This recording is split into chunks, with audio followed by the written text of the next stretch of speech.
మార్కాపురం జిల్లా కొనకనమిట్ల మండలం చింతగుంట గ్రామ పంచాయతీని జిల్లా పంచాయతీ అధికారి ఎం వెంకటేశ్వరరావు గురువారం సందర్శించారు.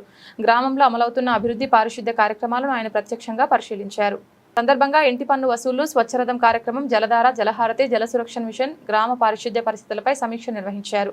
పంచాయతీరాజ్ శాఖ కమిషన్ ఆదేశాల మేరకు మే 1 నుంచి 31 వరకు ఇంటి పన్ను చెల్లించే వారికి 5% రిబేట్ కల్పిస్తున్నట్లు ప్రజలకు వివరించారు. ఈ పథకానికి గ్రామ ప్రజల నుంచి మంచి స్పందన లభించిందని అధికారులు తెలిపారు. గురువారం ఒక్కరోజే 17 అసెస్మెంట్లకు సంబంధించిన 6,526 పన్ను వసూలైనట్లు వెల్లడించారు. అనంతరం నిర్వహించిన స్వచ్ఛరథం కార్యక్రమంలో జిల్లా పంచాయతీ అధికారి పాల్గొని ప్రతి ఇంటి వద్ద నుంచి పొడి చెత్త సేకరణ పరిశీలించారు. గ్రామంలో సేకరించిన పొడి చెత్తకు బదులుగా ప్రజలకు నిత్యావసర సరుకులు పంపిణీ చేశారు.